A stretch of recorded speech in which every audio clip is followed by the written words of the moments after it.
Hey folks, I'm David O'Connor and welcome to the Canadian Real Estate Revolution podcast. I have a great episode for you today as part of the Founder Series where I'm interviewing the 4 founders of KIC Realty. I had the privilege of interviewing Willie Ip. He's one of the co-founders and the CEO of KIC Realty. Willie has a wealth of experience in real estate from being an extremely successful realtor, running a big team and his own independent brokerage. An interesting fact about Willie is he is credited as being the very first Canadian realtor to make the move to eXp Realty when he moved his independent brokerage to eXp back in 2014. Willie had the vision to see that opportunity, and that was back when eXp was just a penny stock. And then he was able to sell when eXp was at its height. And let's just say Willie retired early and was able to travel the world with his family. And now he's back out of retirement and created this amazing opportunity for realtors called KIC Realty. Great interview. Check it out.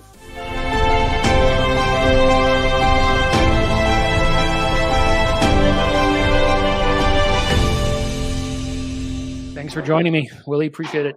Hey, thanks for having me, David. So I thought maybe the best place to start would be tell us a bit of the Willie story, like a little bit about your background, your history in the real estate industry.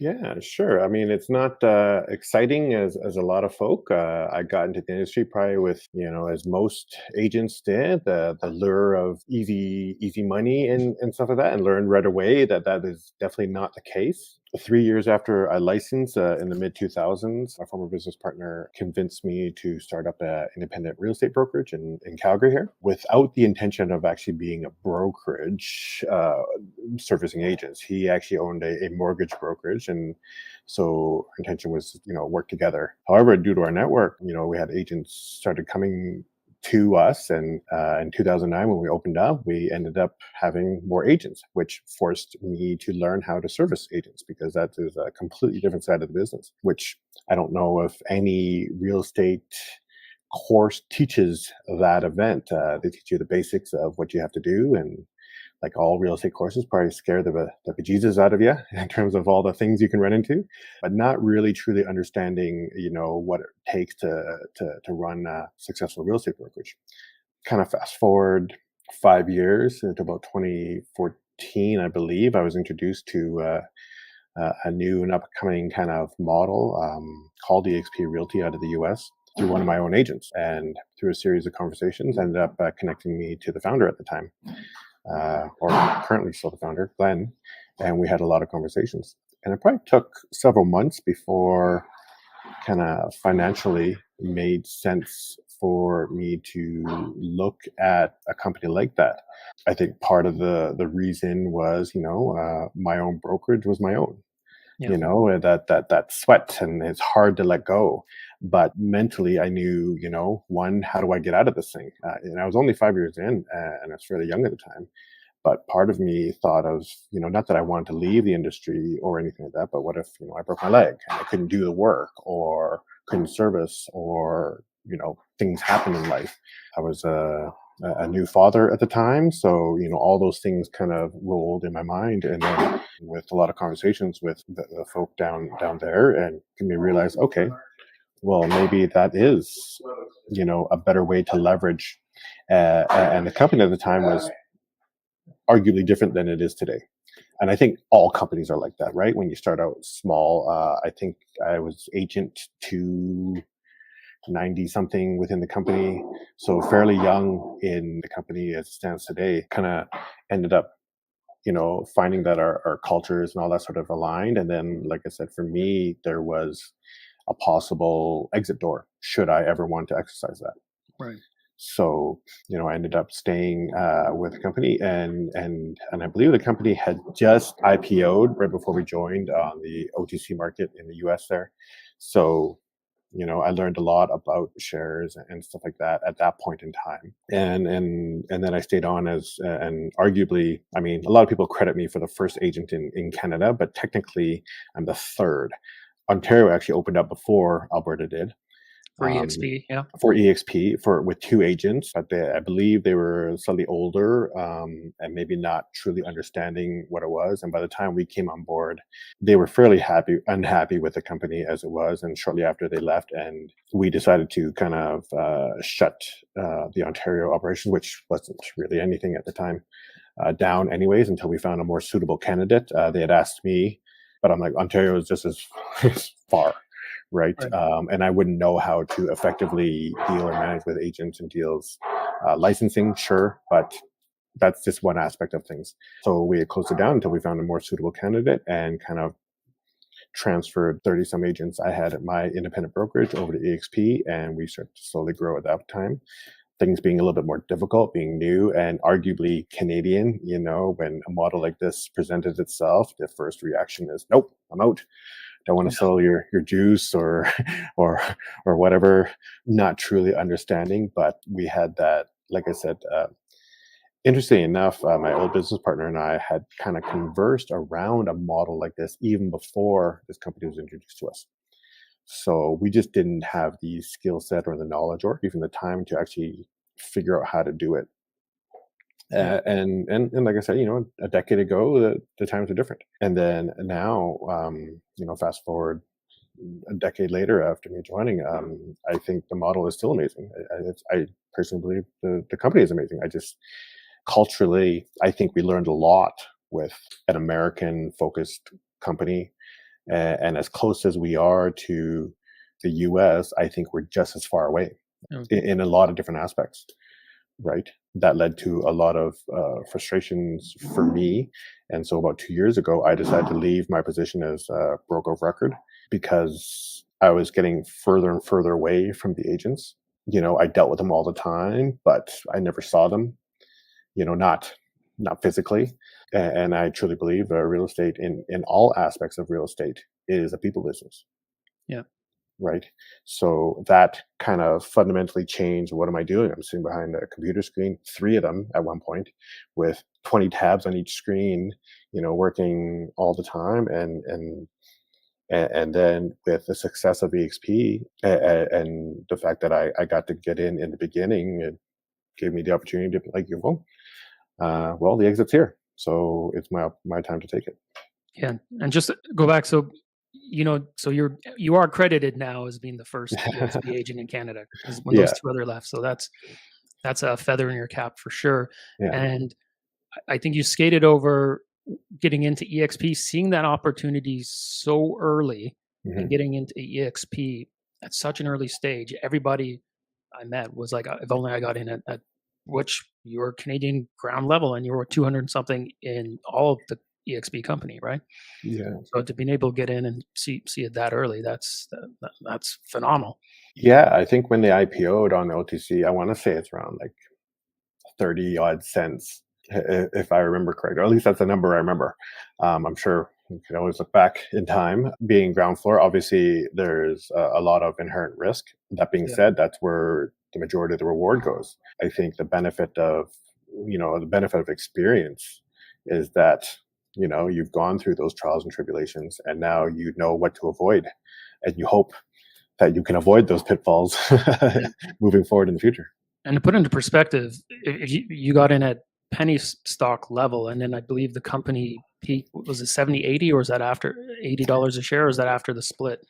Yeah, I think they split around that number. Yeah, around that 70, 80 US dollar mark. And obviously as Canadians, the US dollar, is Yeah, always wrap your head significantly around better, that. 30 right? cents to $80. Right. So yeah, I mean, you can guess at what I had, but because of all that, after I left as broker of record, I took some time with my family. My wife and I decided to take our kids out of school. They're young enough, and we traveled the world for about a year and a half. Went to about 25 different countries. Homeschooling is, I mean, kudos to those who can do it. It was YouTube was a savior for me trying to dig up grade 5 math. Right. So Well, yeah, that's amazing. It gave you the opportunity to just do something people dream about. well, exactly. Versus the real estate sales mentality. I mean, often agents live and die by a paycheck, Yeah. right? Which is unfortunate. So obviously it worked out extremely well with you, EXP. You saw an Mhm. opportunity, and you definitely benefited from it. So let's jump forward then. So you leave EXP, but you see a new opportunity called KIC Realty. Could you tell me a little bit about how that all came together? Well, I want to say it probably wasn't really an opportunity when I saw it. I think there was a lot of conversation around, some of the core agents around me and some of my colleagues was that, you know, EXP was no longer maybe reflective of who we were anymore. Like I said in the beginning, and to where it is today, I personally feel there's just a cultural shift. Right or wrong doesn't really matter. And so when we looked at other opportunities of, and we saw more options of more American companies trying to do the same, reproduce, whatever that case may be. And then it kind of dawned on me, why would I help another foreign company build this, and what benefit do we get out of it? In a lot of things, the money ends up going south of the border, Yeah, right? In a lot of different ways. And then we look at our own industry.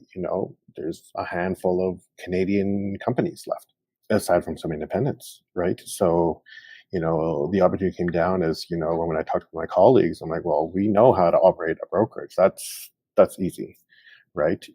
Why couldn't we reproduce that same event for Canadian agents? So we benefit regardless of where we go.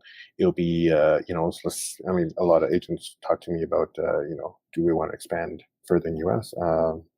My argument is maybe, we don't have any definite plans, but irregardless, it'll be a Canadian agent that spurs that forward, right? It'll be a Canadian agent that brings the company into whatever so ultimately the money hopefully comes back north, starts right? flowing Right. our way. Yeah, The opposite direction, right? So, that's where we kind of really boiled down to, we know how these things are, we saw the things that, are great, but how do we benefit us as Canadian agents, as all these sort of things?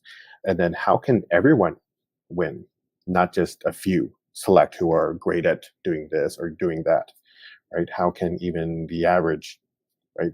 If you look at our industry as a whole, the generic term of the 80-20, where 20% do 80% of the business. You're right.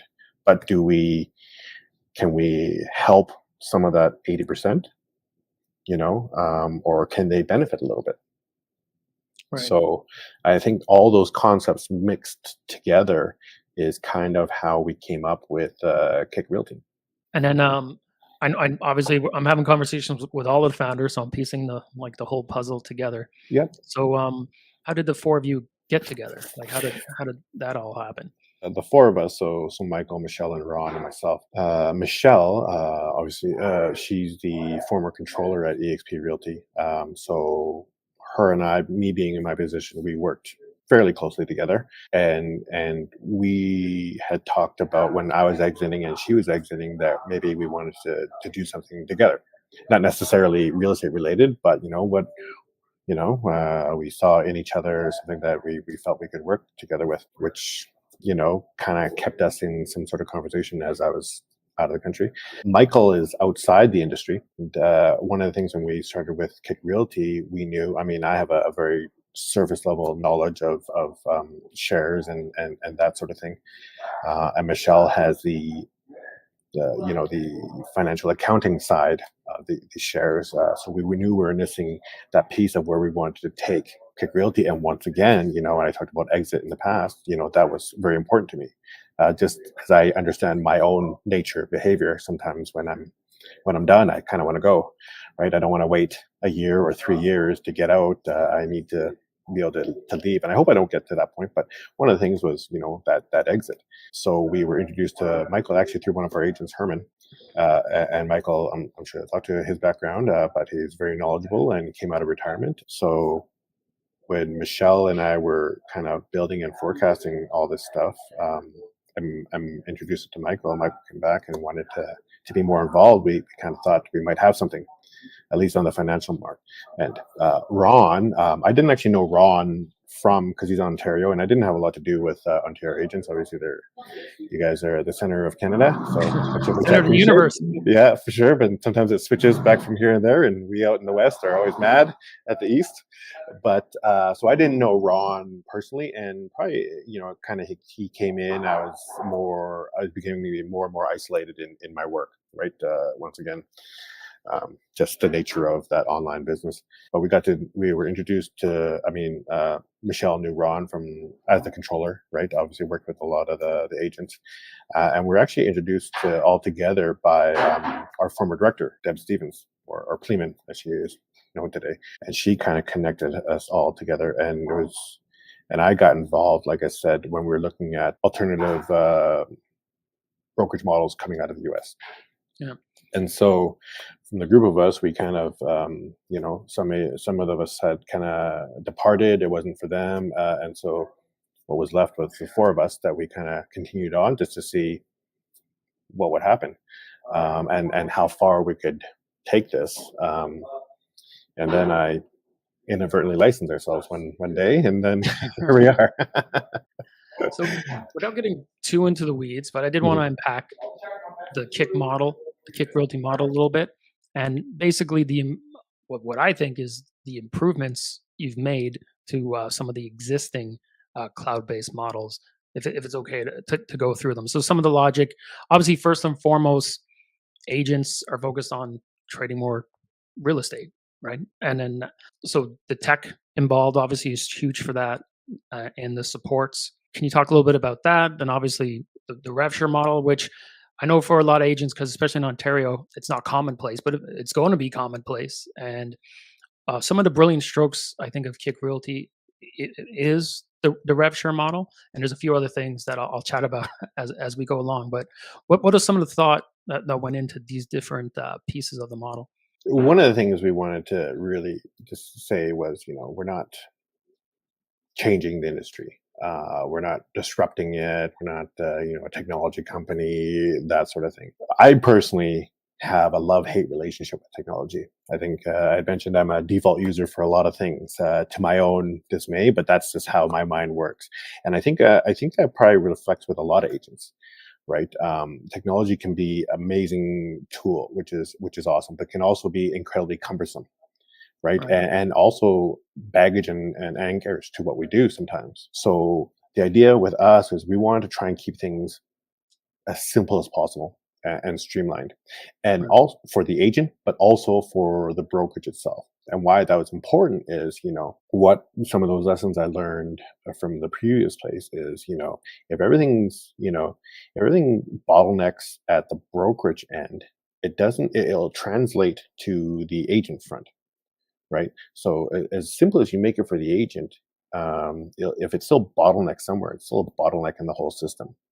Right. And so, when you don't have systems that talk to each other, then you can't really rely on it. And that what does that mean? That means, now a human has to be involved. When we focus too much on being lean, I think we're asking humans to carry more than they can really deal with. And what happens there? Well, they start dropping things, right? And things are falling. And if we ask the staff to run at full speed and then be like, oh yeah, don't forget to carry this and carry that and carry this. And then we're upset at them when they drop the ball and drop pieces of things here.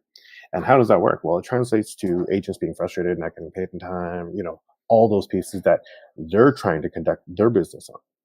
Right. So all this technology of being online or whatever is just sometimes just a hindrance to what we're actually just trying to do. I do appreciate online the connectivity, because 99% of the time, that's what we're doing. I don't need to be in front of my client every minute to have them sign a document for me to leave 2 minutes later. Right. So all those things that make us more efficient, I'm all for. But when we pose a front of, look how amazing technology is, and but then in the background, you still have all the mice just running and spinning the wheels, right? Yeah. Well, when I say a few of the brilliant strokes, when I looked at the model, is EXP has the metaverse or EXP world. I think they rebranded it the metaverse, and it's flashy and all that. And they talk about you walk around, you can go on boat rides and all this. And I was always like, how is this helping me trade real estate? And Absolutely. I tell the story too. It was the first and one of the few times I went into the metaverse. I was creating my avatar and I was picking out the pant color, and I just told my wife I had a lot of work to do, and she walked in the room and she sees me playing with my little avatar, and and then she's like, "Oh yeah, working really hard." And I was like, "I got to make a good first impression." But the reality was, most people don't even use it or barely been in there. And then when I was talking to Ron and he was presenting the model to me, when he just says, "Oh, we use Teams," and I just I had that aha moment because I came from the Ontario government with 65,000 employees, and we use Teams. And Teams is basically workplace and what's happening in the metaverse all in one and a lot easier to use. It doesn't have the flashy little avatars running around, but it's much easier for the different demographics. And it's straightforward. You can do everything in just one tidy little place. And I don't know how I didn't see that before. So when he mentioned that to me so casually, oh, we just use Teams, and it's a third party as well, which I thought was smart because when it comes, you can call Microsoft, who is some of the best customer service in the world, if you have direct issues with your teams. Totally, and that was that idea around trying to keep the technology and uses simple. Yeah, I come from a real estate board that provide us a whole ton of technology. The Calgary Real Estate Board, they're very advanced in a lot of things they do, and so sometimes surprising to hear other real estate boards and like what, like no for yeah. sometimes some of the boards out in the big Throw market, shade, throw shade at Ontario. Go ahead. right? You guys are the center of the universe. I love you guys, but just the calling agents to verify that they can do showings is strange to me, right? Like I said, just in my business.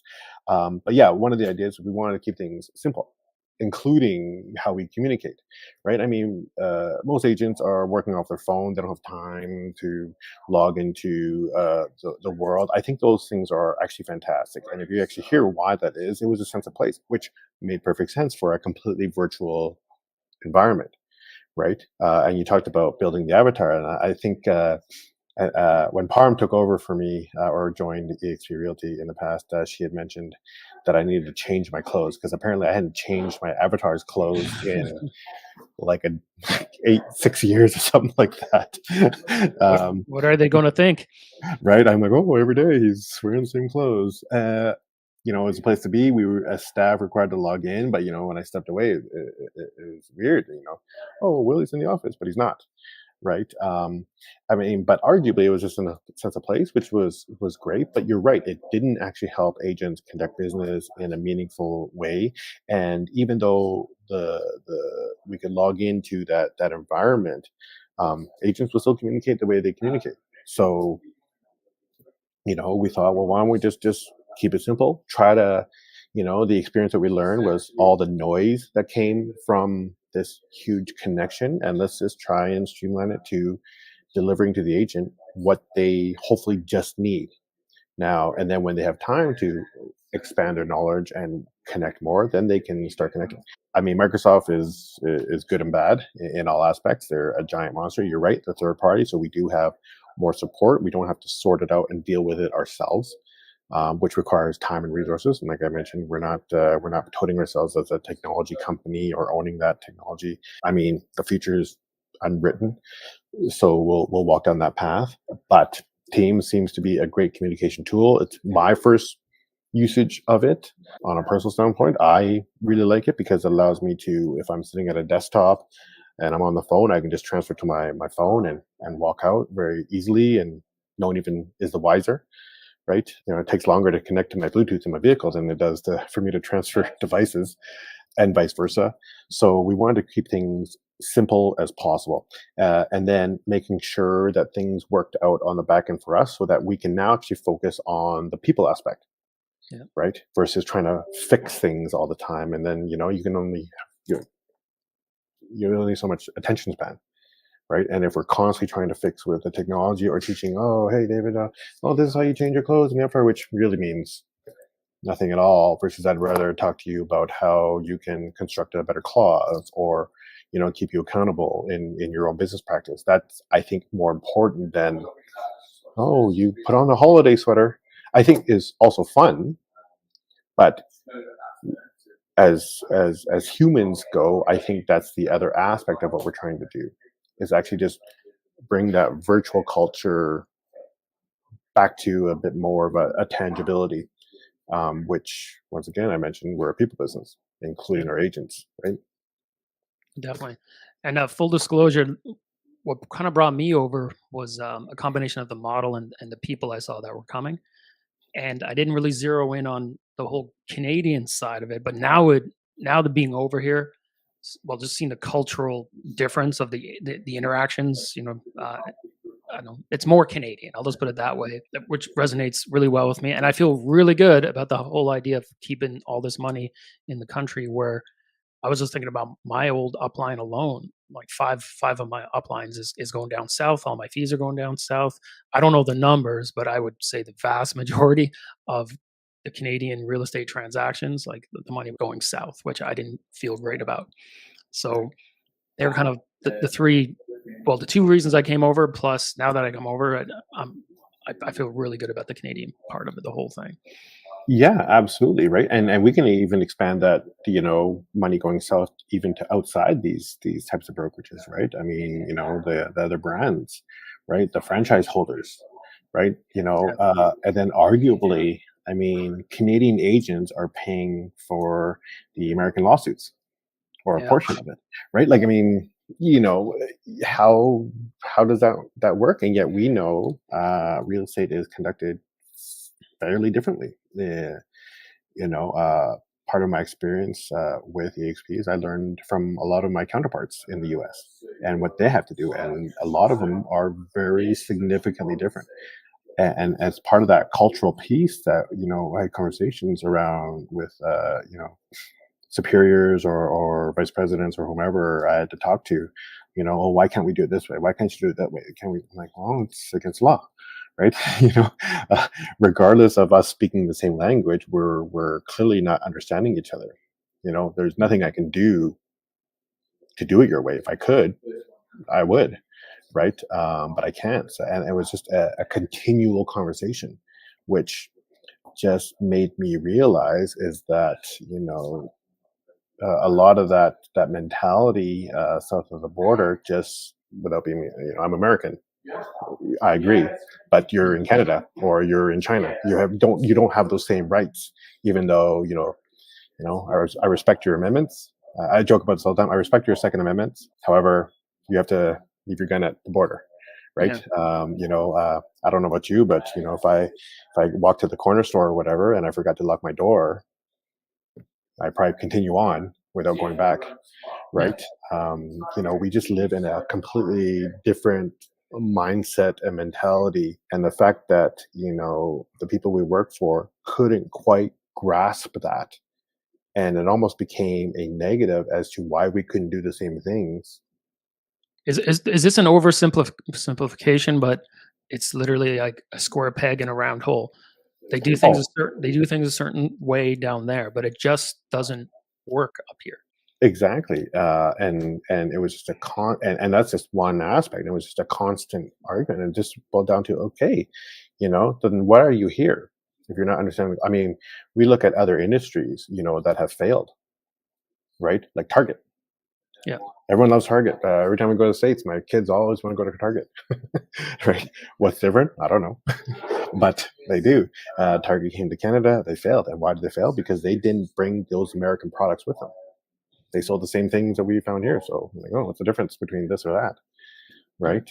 And we've seen a lot of foreign entities fail, and even when we go to other countries. So I think that's that kind of mentality of, and we don't even have that global domination mentality, right? Real estate is conducted significantly different everywhere. I don't know how successful AXP is at growing that model. I know that Canada is their most successful, and maybe it's because they had 50% trust in what we did, Right. right? But yeah, that's that kind of difference. And so that whole Canadian and KIC being KIC, didn't actually stand for Keep It Canadian, Yeah. which a lot of people refer to. It was actually, it was a happy coincidence and actually told to us by a third party, which we didn't realize how powerful that actually meant to us. We knew the concepts of wanting to keep the money in and benefiting Canadian agents and all that stuff. Maybe we just didn't turn it into words or an actual description until we came up with our name, and like I said, coincidentally, it turned into that. Yeah.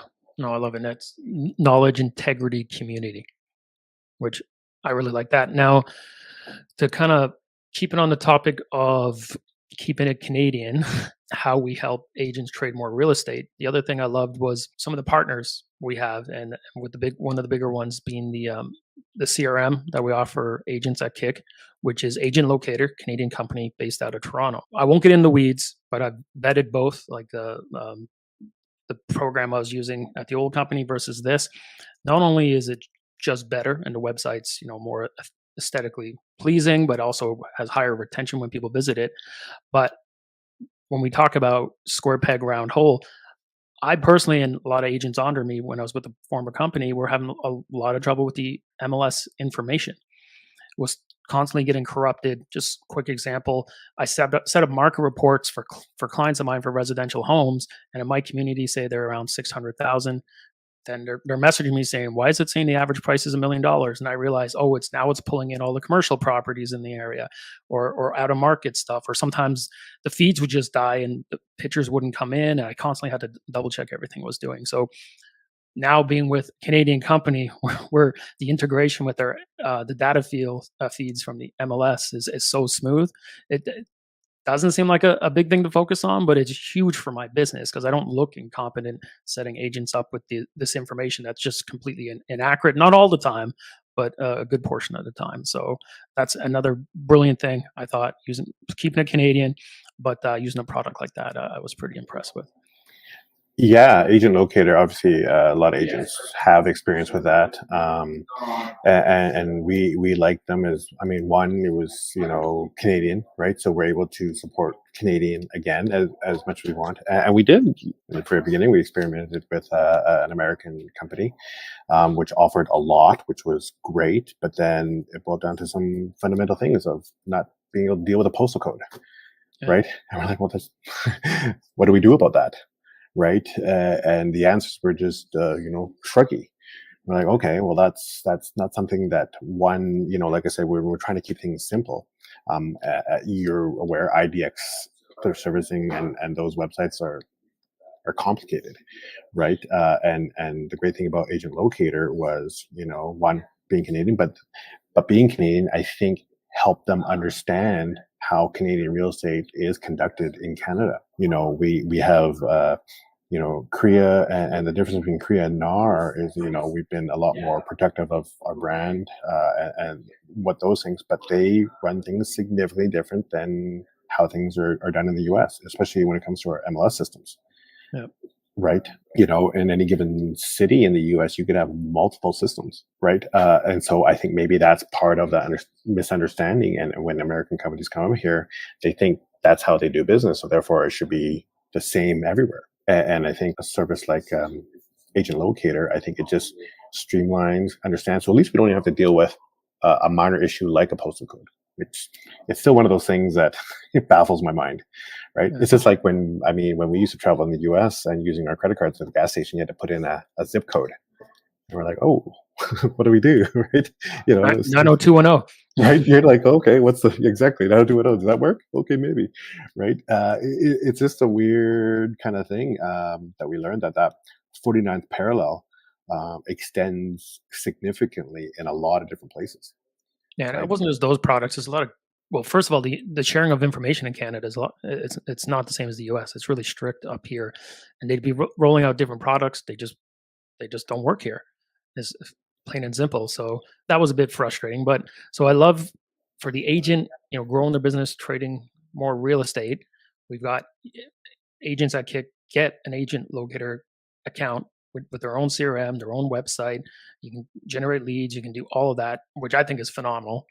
But also then the supports is what I really liked. I felt like some other companies maybe grew too fast and there's too many agents assigned to one broker. But obviously KIC being early days, like I don't expect to have access to someone like a Mark McLean. Like he literally gets back to me within 20 minutes. And this is one of the most decorated real estate minds we have in Ontario, if not Canada. But having that kind of support, as well as everybody, I know they don't like to say upline, but everyone above you is Canadian and understands Canadian real estate. I had the problem with, well, these guys down in Atlanta and Florida have no idea how to assist me. So I like the supports that are in place, to help me when I run into like problems in real estate and in my business. Yeah, absolutely. I think we're very fortunate to have someone like Mark join us. He's so early in our company. And you're right. We wanted to make sure, and hopefully, based on what we have designed, that you will continue to have, that support from your brokers and managers, because as agents, you guys need those people. Whereas in other models, like I said, I think it's just that mentality, once again, that the broker of record is just a pink elephant, which I think is not the case here. Where, as agents, experienced or non, need a myriad of support. And if you just have someone in name sitting there, I don't think they can provide the adequate A, support, and then B, protection of the company. And why that's important to us is even as we're speaking today, David, you are a shareholder, the same as I am, Yeah. in this company and corporation, and we should all be looking to how protect our investments, right? And having qualified brokers that support their agents, I think is important. And having, even you're right, even your upline or whoever referred you, that can, sometimes I like to call it a big brother, big sister, Right. right? Just to, hey, maybe I don't need to go to Mark or Willie for this answer because it's not really real estate related, but how are you successful? And they can share a tip that makes sense versus, maybe someone down south, because they can do things that we can't do. Yeah. And you're like, well, that's a great tip that makes you successful there, but that's not something I can do. Right. You're right. We have a whole ton of privacy laws that are very strict, and that sort of thing that also restrict some of the things that we can do as agents, so thanks for that advice, but means Yeah. nothing to me up Like here. if Right. I have another US agent tell me to work expireds, it doesn't, we're not allowed. Exactly. We It do that. is within every jurisdiction in Canada. We cannot, scrape the our MLS systems and data for expireds. And as I said, obviously, first and foremost, agents are always focused on, how do I trade more real estate? What tools are you giving me, and all of that. But when I talk about the brilliant strokes, when I saw the model, I know I just want to talk rev share just for a second. That's revenue share. Agents are focused on trading, but it's only a matter of time before revenue share is commonplace. And I like to tell just a quick story of how powerful revenue share is. And you probably know this one, but in the 90s, you had all the video store chains, warring it out. And there was this new company popped up called Blockbuster. Now, the brilliant thing Blockbuster did was at that time, the studios were really upset because they didn't like the idea of this movie because they're used to the theater experience. A movie someone could pass around and then, hundreds of people could potentially see a movie. So they were charging, it was like $120, back in the 90s for one copy of a movie. And what Blockbuster did was, well, they came to the studios and said, hey, we'll just pay you, I'm just making up numbers here, but like $10, $20. But at the back end, revenue share will give you this percentage, would actually equate to more than what the VHS costs. And because of this, the studios agreed. They were able to get 50 copies of a movie, where the mom and pop shops had 3 or 4 copies, right? But the studios were doing better, so they liked the arrangement because they're making more money off the back end from the revenue share. And as you know, for those who don't know, revenue's off the top, where profit is after expenses and what's left over. So revenue is off the top. So that was probably the main reason. I'm sure there's other reasons that Blockbuster just blew up and eventually put all those other companies out of business by utilizing a revenue share model, which has been around for a while. And then what happened with the cloud-based brokerages, because they have less overhead, they can share a little bit more, so they're able to give agents revenue share off the top. But the problem, I find, it's a little bit of smoke and mirrors with some of these companies, because the reality is not a lot of people make money off the rev share, at least your average agent. It's more like the big recruiter types because the system's designed in a place, it's tiered. You need so many to open up a tier, to open up a tier, to open up a tier. And in a company that has, close to 90,000 people, when 40, 50 people have all tiers open, you're making a handful of millionaires, and most of the money is going to a small group of people. What I loved, I'm bringing it back home now, don't worry, Willie, is the KIC model is the way it's designed and it's open. There's less rev share going around, which I think was huge because these companies are running into problems with revenue share shortfalls now. But at KIC, they're all open and that wealth is distributed evenly. When you were talking earlier about how you want everybody to win, and to me, there was nothing more Canadian than that. And then that was another aha moment I had when I saw the model. So thank you for that. Yeah, you're welcome. I can't take full credit. There's three others involved with planning that out, but it also stemmed to, we knew revenue share, obviously based on even both of our experiences with the previous brokerage, is an amazing thing, right? Whether you received $1 or, you're the guy on the yacht sort of guy.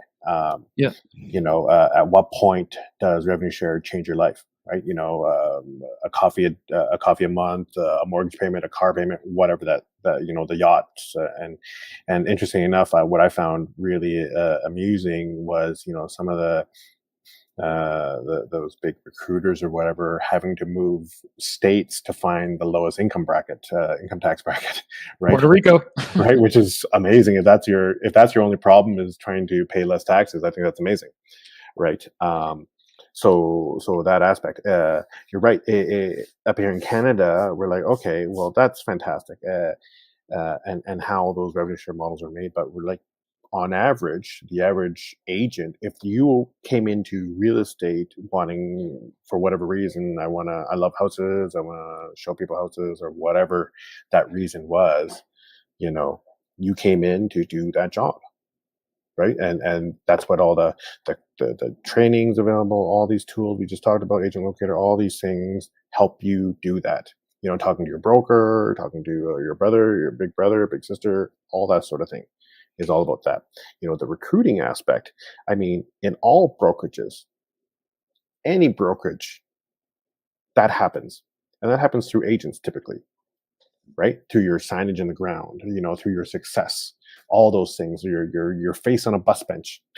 That is all recruiting, whether to you or to the brokerage. In the past, if you're at a more traditional brokerage, someone you knew came up to you or went to them, the broker directly. What did you get? Sometimes something, sometimes nothing. Right.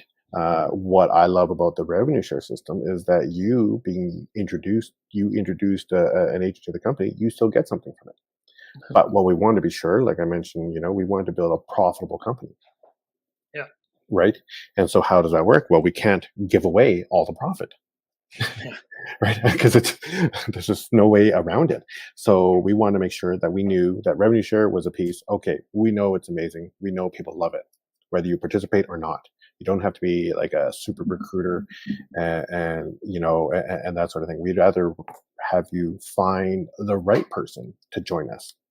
Yep. Right, those that understand and reflect versus just, oh, you're alive and you want to do real estate, come on over. Right, because that poses different issues for the company, right? But revenue share, and then we're like, well, let's just make it all open. The problem with locking and unlocking tiers, as the way we saw it, is it forces you to continue to recruit, right? In order to, and this is another part of the we'll call it the rat race, right? You already have to worry about getting your next deal, right? Now you have to worry about, because that's something that I experienced. I told you that I was fortunate enough to travel with my family for a year and a half. Well, I can tell you I did pretty much nil deals at that point. I hope so. Now, yeah, well, interesting, I still did. But that's just, you can talk to my wife. She's probably happy I'm working again. But, what I noticed in my revenue share was that it deteriorated because I was no longer, nurturing it, and agents either retiring or leaving or whatever. And so that monthly fee I was getting was deteriorating. So I'm like, what's the option? Well, I have to continue to recruit. right? Yeah.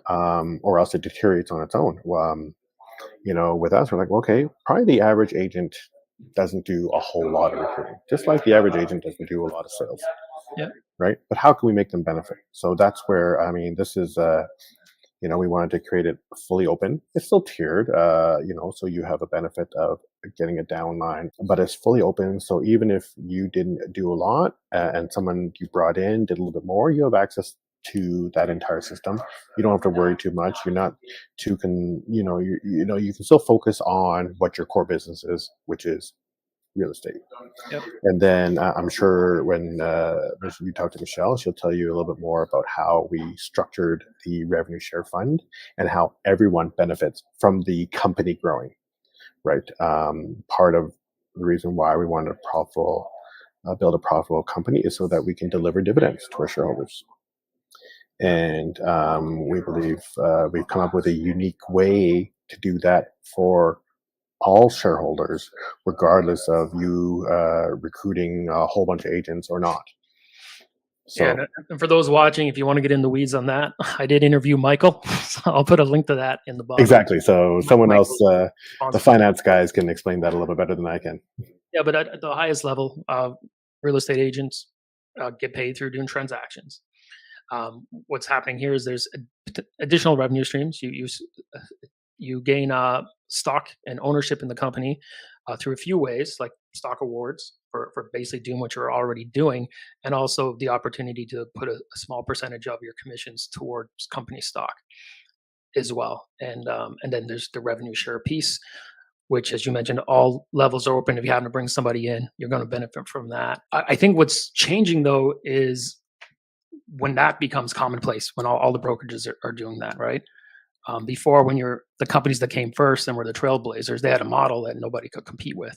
But now you're seeing companies like KIC improve the model, or especially Canadianize and improve the model. And eventually it's going to be commonplace. And I think the legacy brokerages are going to have to adapt, and we're already seeing it, closing down locations, adopting cloud-based technology. And this is just my belief. I believe the legacy brokerages and the cloud-based brokerages will kind of meet in the middle a little bit down the road, when the legacy brokerages create hubs and downsize so they can provide these products that they can't provide now because they don't have the overhead. They'll have to adapt, and then they'll kind of catch up to where we're at. Maybe some of them won't make it. And I think the whole real estate industry is not going to look like what it does right now, and maybe as little as 3 to 5 years. Well, that's exactly it. And I think, you alluded to that, and I think that's kind of the space KIC Realty really wants to occupy, is kind of that hybrid model, right? Where, we don't have the traditional brokerage overhead in terms of large, office spaces and that fun stuff. But the benefit of all that is where agents can come in to physically talk. In the world after COVID, with all these Zoom meetings and all that stuff, obviously we are significantly more connected to each other, which is amazing. Yeah. But often in a lot of meetings and whatnot, you don't get that opportunity to meet your neighbor. Yeah. Right, or converse a couple of minutes before your Zoom meeting, right? So you have a Zoom meeting with a bunch of people, and then the meeting starts. I got another meeting in an hour, and we got to be efficient as possible, which is amazing. But I don't get to talk to you, David, right? I don't get to see what your life is like. I see you on the screen. Oh, you're clothed, awesome. You don't have the funny things and the ears on you, awesome. And we do business, and then off to the next meeting. And so business-wise, we are more efficient, hopefully. However, we don't have that human connectivity, right? Right. Where part of our forecasting, how we built KIC Realty, was we want to establish kind of somewhat of a physical presence, but without that overhead. So we look at places that, I'm sure you've heard some background noises here because we're in a collaborative workspace. Yeah. That we physically occupy, that agents do, at least in Calgary. When they come by. Sometimes they're just working and they want to come by and say hello. And so we get that opportunity to build those relationships. Yeah. Right. I visited the the Toronto office last week, and when you talked about physical connectivity, I found out Mark McLean's a hugger. Oh well, hey, I haven't physically met him yet. He wasn't Get able to ready. come out there, so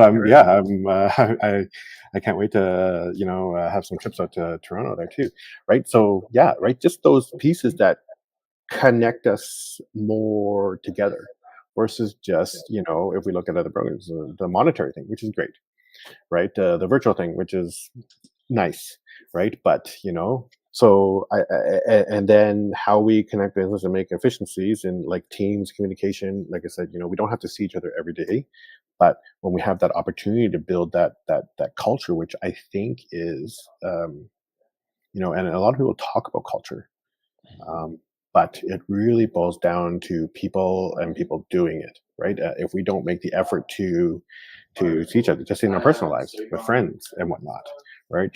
Family. If we don't make that effort to go see them, sure, we can talk to people every day, and yes, there's that level. But right when you see them, like you said, you found out Mark's a hugger. Yeah. Sometimes I am, sometimes I'm not. Shake a hand, fist bump, whatever it is, or even sitting in a meeting room where you talk to your neighbor for a minute or two and at least establish that connection versus we're all muted sitting there doing other things working right you Yeah. know that's just a different level, and that's not to say that's not a culture in its own, but um in my opinion slightly a weaker connection, Yeah. right? When you hear of the big teams and people that are leaving these cloud-based companies, I'm sure there's different reasons, but to me, the most common one is they feel like they're on an island and they're kind of abandoned on an island. And we're correcting that, which Yeah, right. And as technology advances, the conversation today is AI, right? AI and geez, I don't know. I think it's really cool, but man, we have so many movies. We predicted our future, warned right? It's whole and smacking us in the face. We're not even. I'm like, oh man, this thing is way smarter than I am, right? Doesn't forget anything. It remembers everything, But that's as far away from humanity and human as we can possibly get at this point, yeah, right? And if you don't remember, I said I think real estate is about people, right? Houses are beautiful in all ways, in all shapes and sizes, and commercial and all that stuff. They're all wonderful, and architecture, and we push the boundaries of human imagination, and I think that's amazing. But ultimately, it's shelter, right? Some of it's more beautiful than others, but what makes us unique is our own personalities, our own opinions about things, yeah. right? And we kind of covered this already, but another thing I really like is you mentioned the word sustainability, and also I would say being Canadian too, we're a little bit more conservative, but the thought that went into this company, the sharing of obviously the revenue and just the way it's conservatively planned out, it just seems like the future's really bright, which ties me into my last question for you. What do you see the future of this company looking like? Yeah, that's a loaded question. Yeah, Um, do your best. yeah. Um, you've heard me talk about, relative equality, right? Where everyone can win. And quite frankly, that's something we want the agents to tell us, right? Right now, we had talked about shareholders, and right now our agents are shareholders, uh, right? And where do they want us to go? This isn't Willie Ip's company, right? This isn't Michelle Bouchard's company. It's not Michael Tam's or Ron's company. This is a company for the agents, and specifically Canadian agents, at least as it is today. Now, if at some point in time in the future, we choose to open it up to others, like if we, our goal is to IPO, and then we know that the company will change at that point, right? But this is our opportunity to control and steer it the way we choose fit. I mean, obviously, once it IPOs, we can't control who the owners are at that point. We can still control the direction of it, but where do we want to grow, or where do we see ourselves in the future? I get a lot of questions from agents. Oh, well, do we want to go here? We want to go there and expand? And I think that's because of just their experience, global expansion, et cetera, et cetera. I think in our view, at least in mine, maybe it's just redefining what expansion is.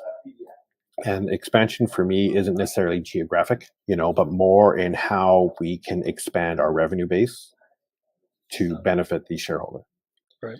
So whatever that looks like, whether it's venturing into different businesses, right, as maybe a holdco for shareholders, or possibly, hey, there's a great opportunity for us to own commercial real estate as a company, right? Because it proves a business model that we make sense and it can add to our bottom line, which ultimately delivers dividends to our shareholders and increases that wealth. I mean, I don't think we're doing anything new or brilliant. We're just building a company the old-fashioned way. Yeah. Makes money, right? And then how do we benefit the shareholders? Well, they get dividends and hopefully the valuation increases. If that answers that question without saying too much of where we're going right now, our current goals we are meeting, right, as you mentioned. We had no intention of going into other provinces yet. We've had a lot of conversations with them, and if there is a presentable business model that makes sense to our to our company and to our shareholders, that we don't want to enter a market just for the sake of entering a market, and then we can color in the map. Oh, we're here, Yeah. right? That doesn't mean a whole lot, and if it costs the shareholders and it costs the company, well, it's a negative. It's a tough conversation because obviously everyone's excited. Let's do this and let's conquer the world.